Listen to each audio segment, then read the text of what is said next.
먼저 본문 말씀 정리해 드립니다. 한 부자가 있는데 부자가 잘 살고 있죠. 자색 옷을 입고 고운 베옷을 입고 날마다 호화롭게 즐기더라.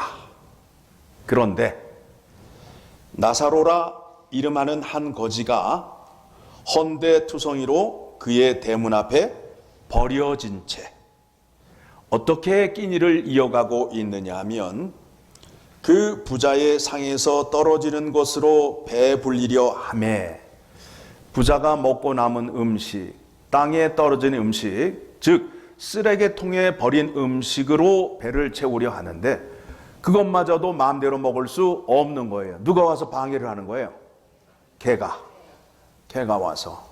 왜 내 거를 빼앗아 먹냐고 지금 화를 내는 거예요, 개가. 심지어 개들이 와서 그 헌대를 핥더라. 그런데 이제 죽었어요.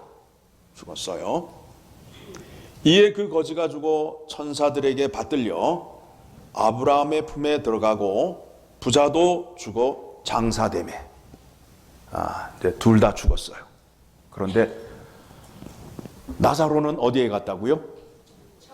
천국에 갔고 부자는 왜 천국에 가고 지옥에 갔을까요? 돈이 많으면 지옥에 가나요? 가난하면 천국에 가나요? 아니죠. 동의할 수 없어요. 절대 동의할 수 없는 내용이에요. 그렇죠? 왜냐하면 우리 마음에 지금 뭐가 되고 싶은 거예요? 부자가 되고 싶은데. 아니 이 말대로라면 부자 되면 어디 가야 돼? 지옥 가야 되니까 이거 아니란 말이에요. 그래서 이제 문제를 이제 풀어가야 되는 거예요. 그래서 장사가 되었는데 부자가 23절 그가 음부에서 고통 중에 눈을 들어 멀리 아브라함과 그의 품에 있는 나사로를 본 거예요. 누가? 부자가 봤어요. 그러니까 누구를 불러요? 아버지 아브라함. 이상하지 않아요? 지금 부자와 나사로 사이에 누가 들어가 있어요? 아브라함. 여러분 생각으로 이해가 돼요? 조금 이상하죠? 그런데 계속해서 누가 지금 부자가 계속해서 누구를 찾아요? 아브라함을 찾고 있다고. 그러니까 이 문제를 푸는 데 있어서는 누가 키를 쥐고 있다? 아브라함이. 계속 봅니다. 불러 이르되 24절 아버지 아브라함이여 나를 긍휼히 여기사 나사로를 보내어 그 손가락 끝에 물을 찍어 내 혀를 서늘하게 하소서. 내가 이 불꽃 가운데에서 괴로워하나이다. 손가락에 물 좀 찍어서 내 혀에 좀 달라는 거예요. 그러니까 25절에 가서 아브라함이 이르되 너는 살았을 때에 좋은 것을 받았고 나사로는 고난을 받았으니 이것을 기억하라. 이제 그는 여기서 위로를 받고 너는 괴로움을 받느니라. 지금까지 말씀을 봐도 문제가 풀려요, 안 풀려요? 안 풀리잖아요. 그렇죠? 안 풀려요. 그 뒤에 말씀을 더 보게 되면 이제 문제가 풀립니다.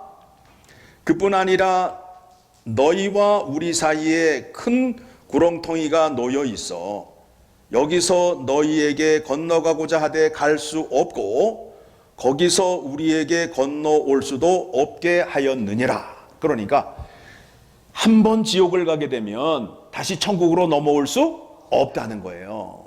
우리가 미국에 올 때는 먼저 온 사람이 초청해서 우리가 여기를 왔지만은 천국은 초청해서 가는 곳이 아니다라는 거예요. 27절 이르되 그러면 아버지여 구하노니 나사로를 내 아버지 집에 보내소서. 지금 나사로가 아니라 부자가 지옥 가운데 있는데 그 고통이 얼마나 심한지 지금 아버지 집에 형제가 몇 명이 있다고요? 5명이 있는데 그들을 이곳에 오게 하면 안 되겠다는 생각이 부자 마음속에 든 거예요. 그래서 지금 아브라함에게 부탁을 해요. 저 거지 나사로를 내 아버지 집에 보내어서 지금 부자 이 사람이 고통 가운데 있음을 알리게 해달라는 거지요. 그랬더니 자 28절입니다. 내 형제 5이 있으니 그들에게 증언하게 하여 그들로 이 고통을 받는 곳에 오지 않게 하소서. 그러니까 29절에 아브라함이 이르되, 지금 다른 말씀을 하셔요. 그들에게 모세와 선지자들이 있으니 그들에게 들을지니라. 나사로를 좀 보내라고 부탁을 드렸더니 아브라함이 뭐라 그래요? 아니다. 모세의 글과 선지자의 글을 보면 그들이 구원을 얻을 수 있다 이거예요. 30절. 그랬더니 또 부자가 아브라함에게 또 대듭니다. 이르되 그렇지 아니하니이다. 아버지 아브라함이여, 만일 죽은 자에게서 그들에게 나가는 자가 있으면 회개하리이다.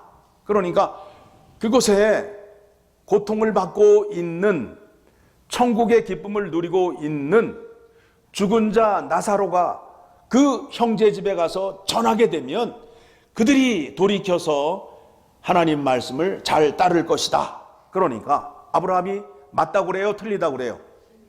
틀리다고 그러는 거예요. 구원의 방식은 그렇게 이루어지는 것이 아니다. 31절. 이르되 모세와 선지자들에게 듣지 아니하면, 자, 구약의 성경의 말씀이 뭘로 되어 있죠? 뭘로 되어 있어요? 창세기서부터 신명기까지는 뭐라 그래요? 모세 오경, 모세 그리고 그 다음에 그 후에 나오는 말씀들은 선지자들을 통하여 말씀한 거 아니에요? 그렇죠? 그러니까 모세의 글과 선지자의 글을 통하여 이 문제를 해결할 수 있다라는 거예요. 자, 이제 힌트를 얻었어요. 이 문제를 풀기 위해서는 어디를 봐야 된다는 거예요? 모세의 글과 선지자의 글을 봐야 이 문제가 풀린다라는 겁니다. 계속 그 말씀 뒤에 보고 이제 살피도록 하겠습니다. 비록 죽은 자 가운데에서 살아나는 자가 있을지라도, 나사로를 보낸다 할지라도 그들이 그 얘기를 믿지 않는다. 권함을 받지 아니하리라 하셨다 하시니라. 자, 이 문제의 핵심이 아브라함에게 있어요. 지난주 설교를 통해서도 확인하였는데 하나님께서 아브라함을 택하셨는데 왜 택하셨다고요? 지난주 설교 다 잊어버리셨죠? 기억이 안 나요.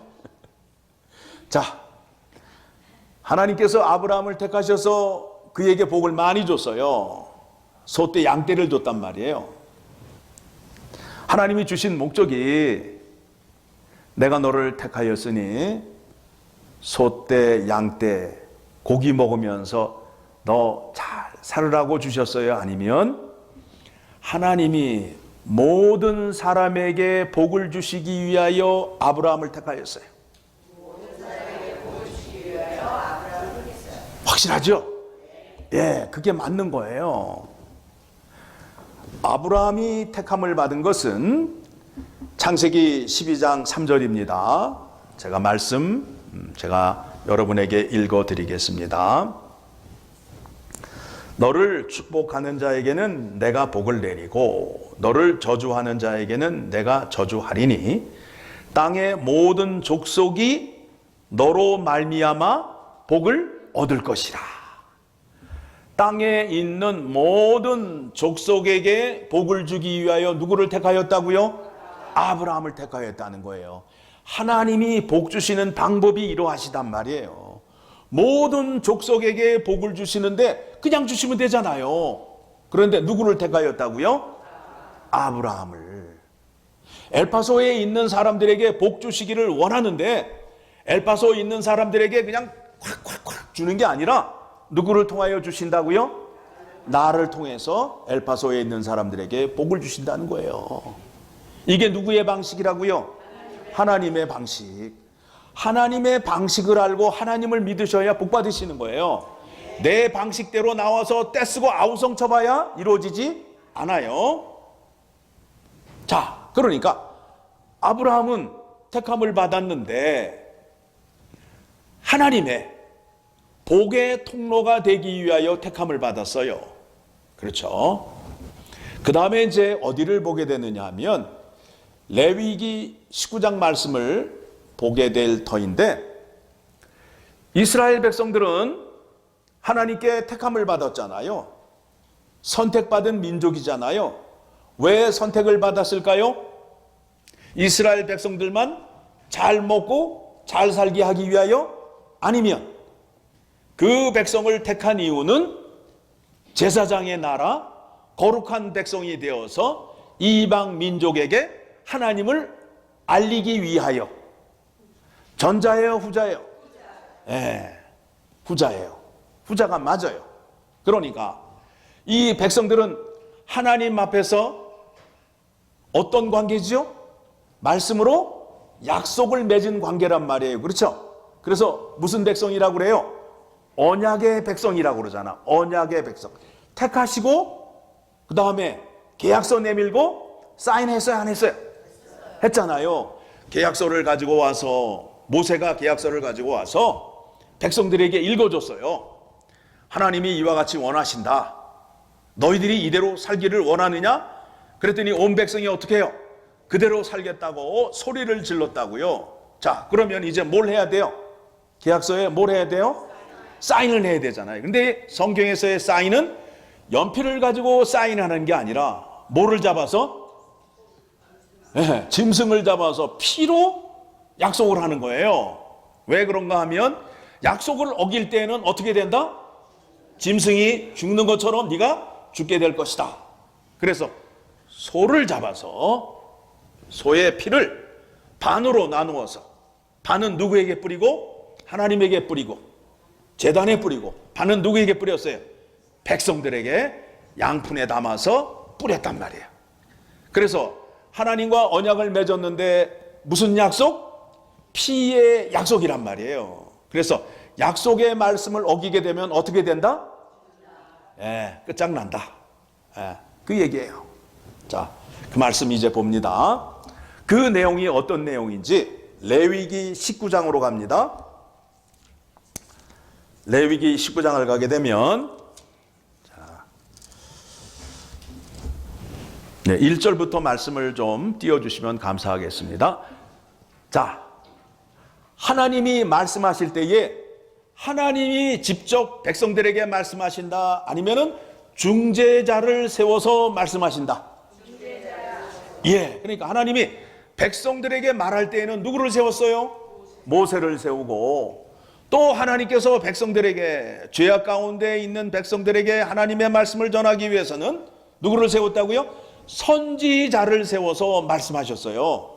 하나님이 말씀하시는 방법은 반드시 누구를 통해서? 중재자를 통해서 말씀하시고 또 백성들은 하나님께 말씀을 할 때에 기도를 할 때에 누구를 통하여 그 기도를 들으신다? 구약에서는 우리의 기도를 누구에게 해요? 제사장에게. 그러면 제사장이 그 기도를 들고 지성소를 들어가고 또 신약에 와서는 우리의 기도를 누구에게 해요?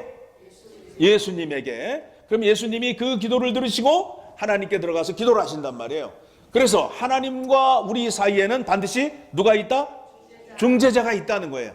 그런데 가짜들은 뭐라고 그래요? 중재자가 있어요, 없어요? 자기가 다 한다는 거 아니야. 그래서 날마다 뭐 본다고요? 하나님 만나고 날마다 누구의 음성 듣는다고? 가짜는 거기에서 증명이 되는 거예요.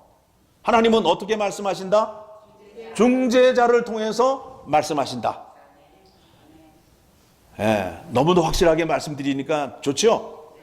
예, 속으시면 안 돼. 가짜에게 속으시면 안 돼. 예, 가짜가 와서 뭐 어젯밤 꿈 꿨는데 뭐 하나님이 뭐 이래라 그래. 거기다 대고 그냥 한 대 치면 안 되고 좋은 말로, 좋은 말로, 내가 좋은 말로 할 때 물러가라고 얘기하셔야 돼. 가짜가 우리한테 와서 자꾸 우리의 믿음을 없애려고 하는, 낮추려고 하는 그와 같은 작전을 쓰고 있습니다. 그래서 이제 19장 1절을 보니까 이렇게 나오잖아요. 여호와께서 모세에게 말씀하여 이르시되, 그러면서 너는 내가 한 말을 백성들에게 가서 전하라는 거예요. 2절 읽으시기 바랍니다. 너는 이스라엘 자손의 온 백성에게 말하리라. 너희는 거룩하라. 너희는 나와 거룩하라. 예, 하나님은 어떤 하나님이라고요? 거룩한 하나님이니까 나하고 언약을 맺는 백성은 어떡하라고요? 거룩하라는 거예요.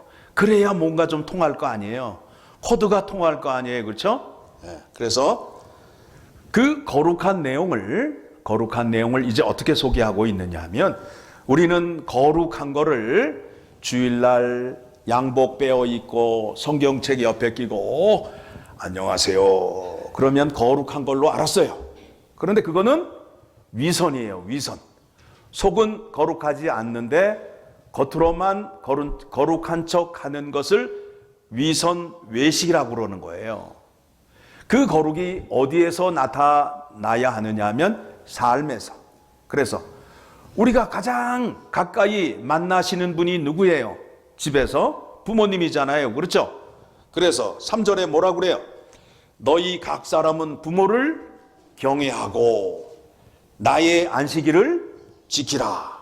나는 너희의 하나님 여호와이니라.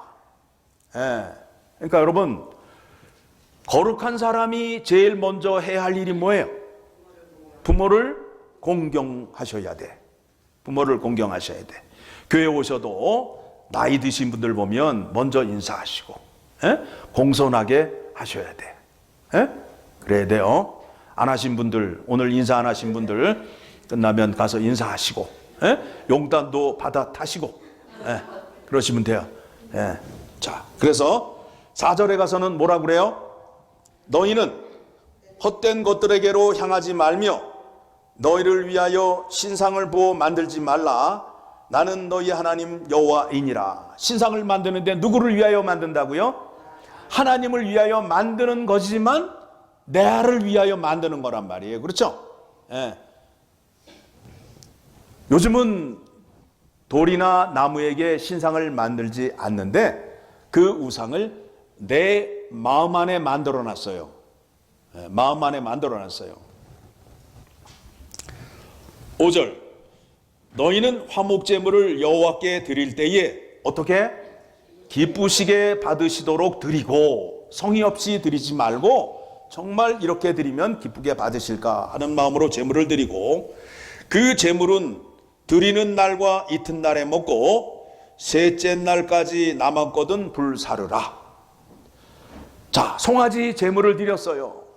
그러면 제물을 드렸을 때에 송아지 오른쪽 뒷다리는 제사를 담당하였던 제사장의 몫이 되고 나머지는 제사를 위하여 수고한 사람들 또는 제사 드린 사람들과 함께 먹게끔 되어 있어요. 그러면 송아지 한 마리를 잡았는데 이틀 동안 먹으려면 어떻게 드셔야 돼요? 어떻게 드셔야 돼요? 함께 나눠 먹어야 된단 말이에요. 몰래 훔쳐뒀다가 나만 맛있게 먹어야지 하고 그러다가 셋째 날 먹으면 어떻게 된다고요? 어떻게 된다고요? 이제 7절 나옵니다. 셋째 날에 조금이라도 먹으면 가증한 것이 되어 기쁘게 받으심이 되지 못하고 만일 그렇게 하게 되면 앞전에 드린 제사까지도 유하다 꽝이다. 꽝이다 이거야. 대답 잘하셨어요. 꽝이에요. 앞에 드린 것도 꽝이다 이거예요. 그래서 그것을 먹는 자는 여호와의 성물을 더럽힘으로 말미암아 죄를 담당하리니 셋째 날 먹게 되면 어떻게 된다고요? 먹었는데 죄를 지은 자가 되고 그가 그의 백성 중에서 끊어지리라. 백성들과의 관계도 끊어진다는 거예요. 언제 제일 섭섭해요? 나 혼자, 나 없을 때, 지들끼리 맛있는 거 먹었을 때. 그렇죠? 예, 제일 섭섭하잖아. 예. 그러니까 여러분, 먹을 때 정말 조심하셔야 돼. 먹을 때 우리끼리만 먹지 말고 다 불러야 돼. 다 불러서 같이 먹어야 돼. 자, 그리고 이제 하나님 앞에서, 지금 부모님 앞에서, 그렇죠? 자, 부모님 앞에서, 집에서 부모님 앞에서 어떻게 해야 된다고요? 부모를 공경하고 하나님 앞에서 제사 드릴 때 어떻게 하라고요? 하나님이 원하시는 대로 하시고, 그 다음에 이제 9절부터는 뭐냐면 이웃에 있는 사람들과 사회생활 공동체에서 어떻게 하여야 하는지 9절부터 이제 말씀을 소개합니다. 너희가 너희의 땅에서 곡식을 거둘 때에 너는 밤 모퉁이까지 다 거두지 말고 내 떨어진 이삭도 줍지 말며 내 포도원의 열매를 다 따지 말며 내 포도원에 떨어진 열매도 줍지 말고 가난한 사람과 거류민을 위하여 버려두라. 나는 너희의 하나님 여호와이니라. 그러니까 여러분들이 평상시 삶에서 이와 같이 살아야 돼요? 살지 말아야 돼요? 살아야 된다는 거예요. 어떻게 해요? 추수할 때에 밭 내구탱이에 있는 것은 추수하지 말고 떨어진 거 줍지 말고 나무 꼭대기에 있는 열매 따지 말라라는 거예요. 누구를 위하여? 가난한 자와 지나가는 나그네를 위하여. 이 말씀을 이렇게 지금 들어보니까 부자가 뭘 잘못했는지 대충 이제 감이 오죠? 예, 감이 와요. 자, 나중에 이제 우리 확인해 봅시다. 11절. 너희는 도둑질하지 말며 속이지 말며 서로 거짓말하지 말며 너희는 내 이름으로 거짓 맹세함으로 내 하나님의 이름을 욕되게 하지 말라. 나는 여호와이니라. 나의 이익을 위해서 다른 사람을 속이거나 빼앗지 말라라는 겁니다. 13절. 너는 내 이웃을 억압하지 말며 착취하지 말며 품꾼의 싹을 아침까지 밤새도록 내게 두지 말며 너는 귀 먹은 자를 저주하지 말며 맹인 앞에 장애물을 놓지 말고 내 하나님을 경외하라. 나는 여호와이니라. 귀 못 듣는다고 옆에 가서 대놓고 욕하지 말라라는 거예요. 눈 안 보인다고 그 사람 앞길에 돌뿌리를 놓지 말라라는 거예요. 마음을 곱게 쓰라는 거예요. 곱게. 자, 15절. 너희는 재판할 때에 불의를 행하지 말며 가난한 자의 편에 들지 말며 세력 있는 자라고 두둔하지 말고 공의로 사람을 재판할지며. 자, 우리가 재판할 때에 좋은 판결을 얻게 하기 위해서 어떻게 해요? 뇌물을 갖다 줘야 되잖아. 그렇죠? 그럼 재판장이 뇌물을 받고 판결을 굳게 한단 말이에요. 그렇게 하지 말라라는 거예요. 그리고 가난하다고 무조건 편들어 두지 말라라는 거예요. 가난한 자에게도 하나님의 말씀대로 재판하라는 거예요. 그래서 정의와 사랑이 세워질 수 있도록 16절. 너는 내 백성 중에 돌아다니며 사람을 비방하지 말며. 사람을 비방하는데 이 돌아다니면서 이 비방하는 사람들이 있단 말이에요. 그런데 요즘은 그렇게 하지 않고 뭘로 해요? 그냥 끝나면 또 찾아서 또 해서 그 사람을 비방한다고요. 그거 하시면 안 돼. 그렇게 하게 되면 누구한테 죄를 짓는 거라고요? 하나님께 죄 짓는 백성이 되어서 그 사람은 거룩한 자가 되지 않는다라는 겁니다. 여러분 정말 심각한 거예요. 지금 미국이나 한국이나 TV 뉴스 돌아다니는 말 가운데 믿을 게 있어요, 없어요? 없어요. 다 거짓말이라고. 다 거짓말. 왜 거짓말하죠? 내가 좋은 자리, 나의 유익을 얻기 위하여 거짓말을 한단 말이에요. 그렇죠? 거짓말하는 사람이 자기 손해보려고 거짓말해요? 자기가 좋은 자리, 자기 유익을 차지하기 위하여 거짓말을 한단 말이에요. 거짓말이 모이게 되면 어떻게 되겠어요? 큰일 나잖아요. 큰일 나잖아요. 그리고 내 이웃의 피를 흘려 이익을 도모하지 말라. 나는 여호와이니라. 17절. 너는 내 형제를 마음으로 미워하지 말며 내 이웃을 반드시 견책하라. 옆에 사람이 죄를 지었을 때에 그렇게 하시면 아니 되어 주십니다 라고 말씀하라는 거예요. 그렇지 않게 되면 그러면 내가 그에 대하여 죄를 담당하지 아니하리니, 그 사람의 죄가 결국에는 나에게도 책임을 묻게 된다라는 겁니다. 그렇죠? 그래서 교회의 담임 목사가 여러분이 잘못할 때에 어떻게 해요? 계속 하시라고 그래요? 하지 말라고 그래요? 하지 말라고 하는 이유가 바로 거기에 있어요. 안 하면 여러분의 그 죄를 제가 다 뒤집어 써야 된단 말이에요. 어떻게? 그게 좋아요? 나빠요? 도와주셔야지. 나를 도와주셔야지. 여러분이 계속 죄 짓는 거 제가 잘하세요, 잘하세요 박수 쳐주게 되면 나중에 주님 만났을 때 여러분의 죄값을 다 내가 갚아야 된단 말이에요. 제가 하겠어요? 안 하겠어요? 안 하지. 그러니까 여러분 하지 말라고 여러분에게 계속해서 얘기하는 거예요.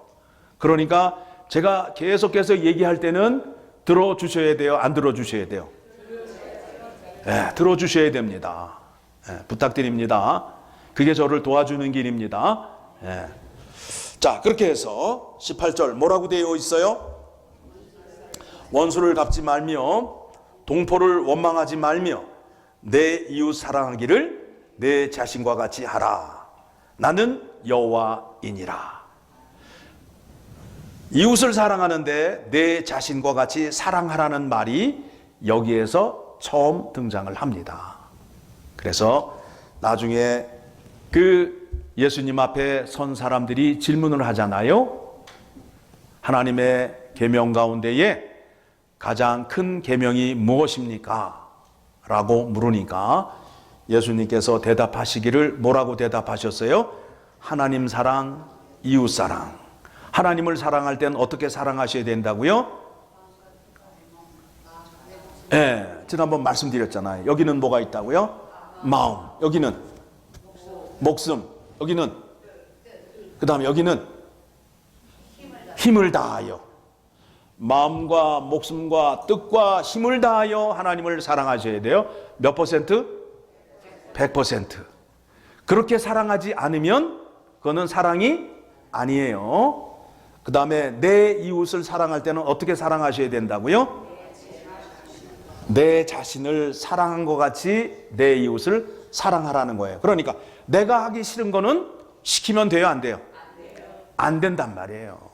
내가 하기 싫은 것을 시키게 되면 이웃을 사랑하는 게 아니란 말입니다.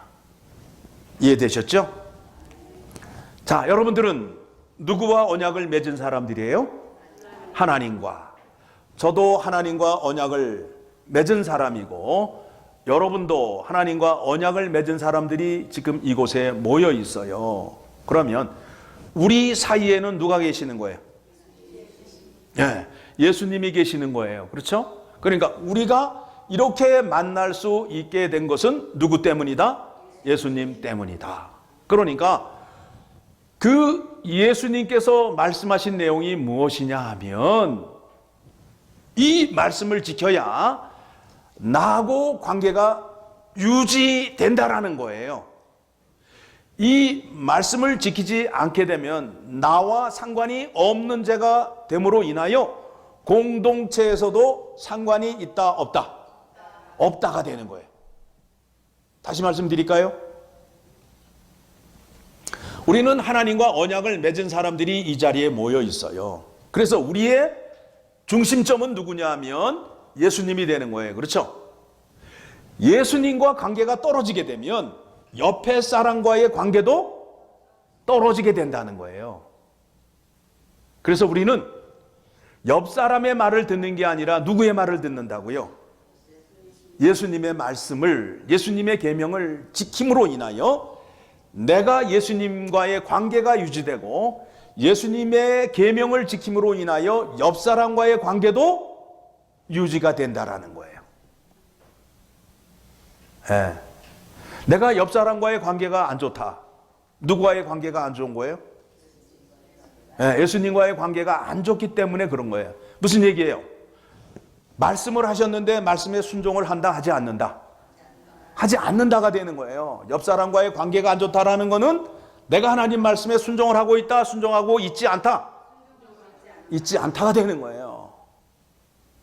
그러니까 여러분, 하나님 말씀에 순종하는 것이 무엇인지를 잘 깨닫게 되시면 나는 모든 사람에게 선물이 되고 사랑을 전하는 자가 된다라는 겁니다. 그렇죠? 사람들이 왜 나한테만 그러는지 몰라. 그렇게 말씀하지 마시고 문제가 생길 때는 뭘 하시라고요?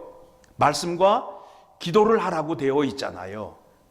말씀을 살피게 되면 내가 하나님과의 관계를 확인하게 되고 그리고 그것을 잘 순종하게 되면 지금 나와 있는 대로 이 말씀대로 잘 순종을 하게 되면 사람들이 좋아할까요? 싫어할까요? 좋아하지. 상 받지. 나라에서 상 준다고 이렇게 하면. 그래 안 그래요? 나라에서 상 준다고 이렇게 살면 여러분 밖에 나가서 다 상 받을 수 있는 사람으로 만드는 곳이 어디라고요? 교회란 말이에요. 교회 말씀에 순종하며 살면 그렇게 됩니다. 자, 그렇게 해서 이제 오늘 설교의 그 내용이 나사로는 천국을 갔고 부자는 왜 지옥을 갔을까? 그거에 대한 궁금증을 푸는 거잖아요. 자, 빨리 하겠습니다. 마태복음 25장을 가게 되면 마태복음 25장, 자, 마지막 날에 예수님이 재림하시는 날 오셔서 심판할 때에 일어나는 장면입니다. 자, 보겠습니다. 마태복음 25장 31절 말씀을 보게 되니까 인자가 자기의 영광으로 모든 천사와 함께 올 때에 자기의 영광의 보좌에 앉으리니 모든 민족을 그 앞에 모으고 각각 구분하기를 목자가 양과 염소를 구분하는 것 같이 하여 양은 그 오른편에 염소는 왼편에 두리라. 자, 이쪽은 뭐가 돼요? 양, 이쪽은 염소. 그래서 이제 많은 분들이 이쪽에 다 앉는다고. 근데 여러분이 볼 때에는 이쪽이 오른쪽이야. 그러니까 상관없어. 아무 쪽에 앉으셔도 돼. 자, 그렇게 돼요. 그래서 이제 34절. 그때의 임금이 그 오른편에 있는 자들에게 이르시되 내 아버지께 복을 받을 자들이여 나와 창세로부터 너희를 위하여 예비된 나라를 상속받아라. 상을 받는 장면이에요. 이 사람들이 무엇 때문에 상을 받는지 이제 보겠습니다. 35절. 내가 줄일 때에 너희가 먹을 것을 주었고 목마를 때에 마시게 하였고 나그네 되었을 때에 영접하였고 헐 벗었을 때에 옷 입혔고 병들었을 때에 돌보았고 옥에 갇혔을 때에 와서 보았느니라. 그렇게 얘기를 하니까 37절. 이에 의인들이 대답하여 이르되 주여 우리가 어느 때에 주께서 줄이신 것을 보고 음식을 대접하였으며 목 마르신 것을 보고 마시게 하였나이까. 지금 상 받는 사람들이 뭐라 그래요? 우리는 주님께 한 적이 있다 없다? 없다라고 얘기하고 있어요. 어느 때에 나그네 되신 것을 보고 영접하였으며 헐 벗으신 것을 보고 옷 입혔나이까. 어느 때에 병드신 것이나 옥에 갇힌 것을 보고 가서 배웠나이까 하리니. 40절 같이 읽겠습니다. 시작. 임금이 대답하여 이르되 내가 진실로 너희에게 이르노니 너희가 여기 내 형제 중에 지극히 작은 자 하나에게 한 것이 곧 내게 한 것이라 하시고 라고 말하잖아요. 자, 오늘 본문으로 돌아갑니다. 본문이 어디였죠? 누가복음 16장 19절 이하의 말씀 봅니다. 19절 말씀. 한 부자가 있어 자색 옷과 고운 베옷을 입고 날마다 호화롭게 즐기더라. 이 즐기는 거에 대해서 문제가 되지 않아요. 가진 자가 즐기는 거 당연한 거예요. 그런데 나사로라 이름하는 한 거지가 헌데투성이로 그의 대문 앞에 버려진 채. 자, 이 사람을 누가 감당을 해야 돼요? 부자가 지금 버려진 채 그 부자의 상에서 떨어지는 것으로 배 불리려 하매 쓰레기통에 있는 것으로 배를 채우려 할 때 부자는 돌보았다 돌보지 않았다? 돌보지 않았다. 왜 부자를 만들었다? 복의 통로가 되게 하기 위하여 부자를 택하였다. 그런데 부자는 그 복받은 것을 자기 대문 앞에 있는 거지에게 주었다 안 주었다? 그래서 어디 갔다?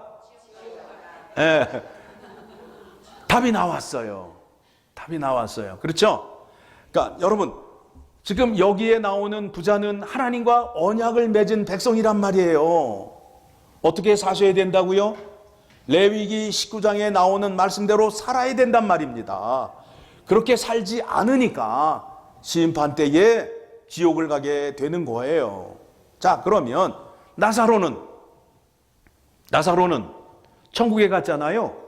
천국에 갔는데 거기를 보게 되니까 25절 보니까 25절 아브라함이 이르되 예 너는 살았을 때에 좋은 것을 받았고 나사로는 고난을 받았으니 이것을 기억하라.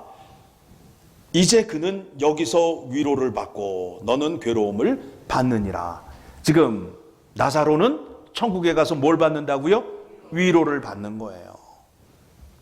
교회는 어떤 곳이냐 하면 세상에서 멸시당하고 세상에서 눌림을 당하는 사람이 교회를 오게 되면 자유와 안식을 얻어야 하는 곳이에요.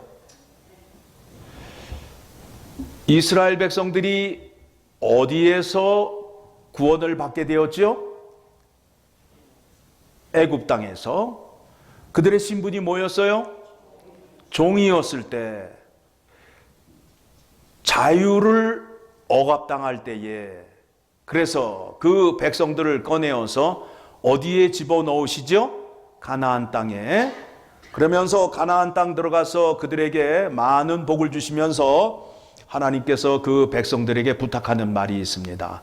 너희가 이 땅에 살면서 애굽에서 종 되었던 때를 기억하여 가난한 자와 과부와 고아와 지나간 나그네를 압제하라, 압제하지 말라. 예, 그거 부탁하셨다고요. 압제하지 말라라고 부탁하셨다고요. 그러니까 택함을 받은 백성이라면 그와 같이 하면 돼요, 안 돼요? 안 된단 말이에요. 그렇죠? 우리는 어디에서 구원을 받았지요? 어디에서? 의인이었을 때 구원을 받았어요? 죄인일 때 구원을 받았어요? 죄인일 때. 하나님을 알지 못할 때에 구원을 받았어요.